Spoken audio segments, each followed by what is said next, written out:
भन्ने कुरा केही छैन भोलि उठी जाने फर्की आउने हो कि होइन केही थाहा छैन बाचा कसम आउँछु भनी गर्नु परेछ यस्तो चिसोमा पनि ढुङ्गा राखी बस्नु परेछ heading towards to Upper Mustang. दाइको Corona.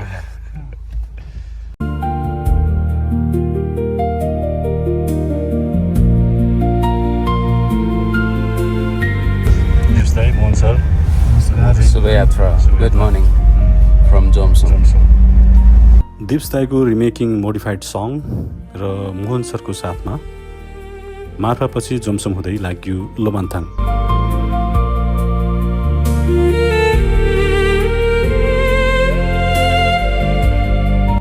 यात्रामा देखिने यी अनौठा पहाडहरू, अनौठो भौगोलिक संरचना र एउटा अर्कै देशमा आए जस्तो लाग्ने सघन अनुभूति। टाढा टाढा जानु छ साथी एक फेरा हाँसिदेऊ छुटिसकेको मायालाई साथी एक फेरा गाँसिदेऊ।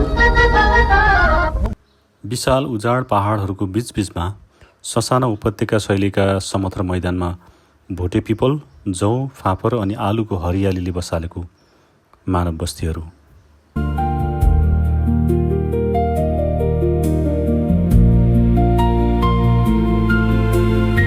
करिब 3 घण्टाको यात्रामा हामी पुग्छौँ खाना खानको लागि घमी भन्ने ठाउँमा।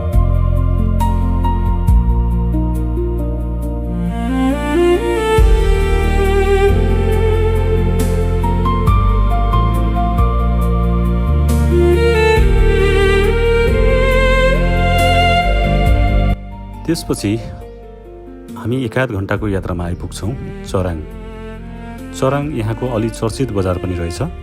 हामी पुग्दै गर्दा चराङमा यारथुङ मेलाको तयारी पनि हुँदै थियो।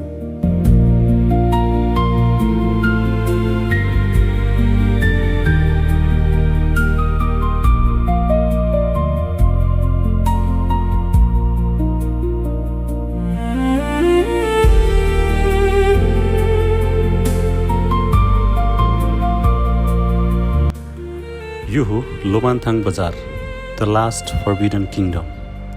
शताब्दीौँसम्म राज्यको अथवा विश्वको बाहिरी सञ्जालबाट वञ्चित क्षेत्र जसका कारण यसलाई द लास्ट फर्बिडन किङडम पनि भनियो।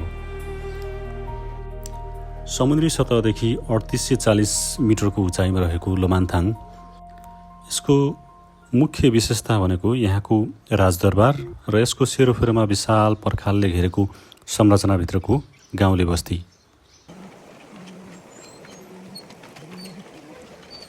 तर आजकल यो पर्खाल बाहिर आधुनिक र सुविधायुक्त घरहरू र होटलहरू निकै नै बनेका छन्।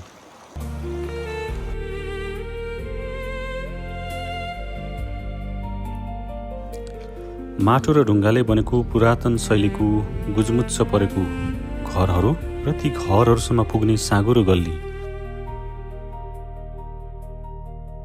देखिरहनु भएको संरचना चाहिँ छोड्दैन हो। बौद्ध परम्परा अनुसार विशेष गरी धार्मिक गुरुहरूको मृत्युपछि उहाँहरूको सम्मानको लागि बनाइन्छ। कति वर्ष पुरानो भयो?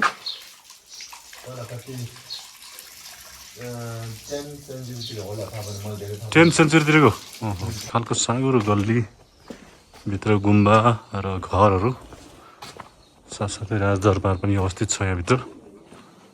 प्राचीन शैलीको घरहरू। यो चाहिँ के हो? यो गोन्पा भन्ने छ, लोमान्थाङ रुरल म्युनिसिपालिटी। र यो यहाँको राजदरबार हो। यहाँ यस लोमान्थाङको मुख्य विशेषता भनेको यहाँको यो पुरानो दरबार भूकम्पपछि भएको अवशेष अवस्थामा छ। यसलाई चाहिँ अहिले प्रवेश निषेध गरिएको छ, अवलोकन गर्नको लागि रोकिएको छ।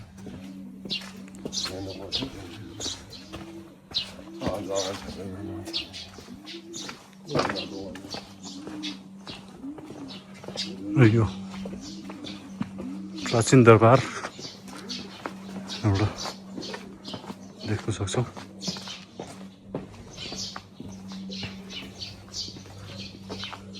अग्लो छ, ठुलो छ यो। र यहाँको राजसंस्था राजा र रानीको तस्बिरलाई यसरी राखिएको छ यहाँ। यतापट्टि मुख्य प्रवेशद्वार चाहिँ यतापट्टि छ।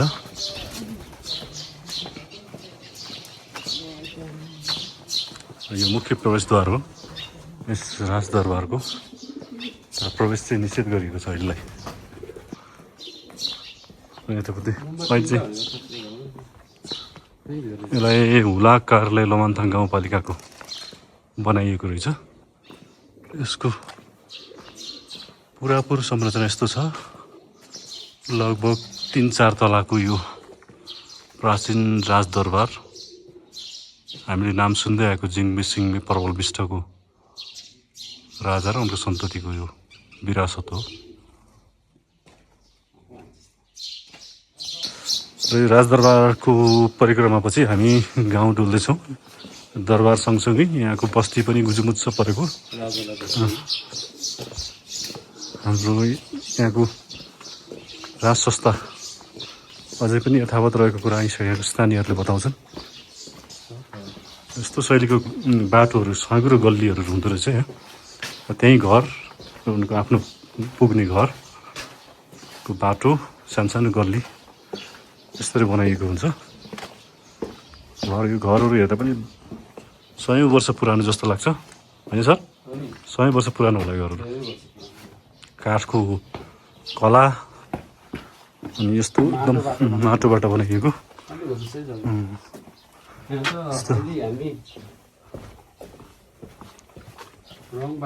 ओहो, यो चाहिँ घर आउने बाटो पुग्यो कि यसलाई।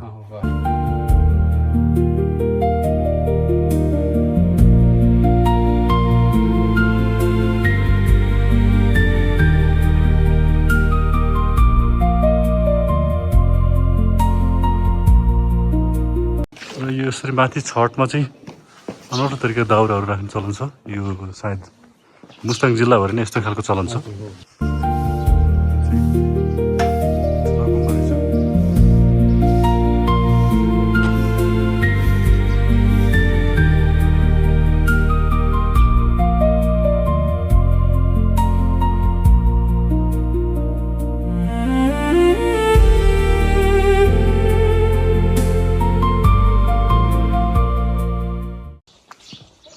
चाहिँ लोमानथाङ गाउँपालिकाको कार्यालय रहेछ यो, सरकारी कार्यालय।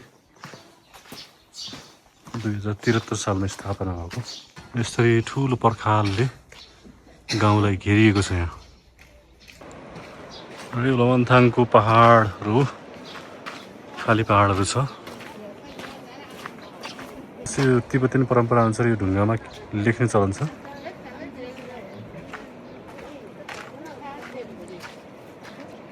ल लोमानथाङबाट देखिने यो सुन्दर दृश्य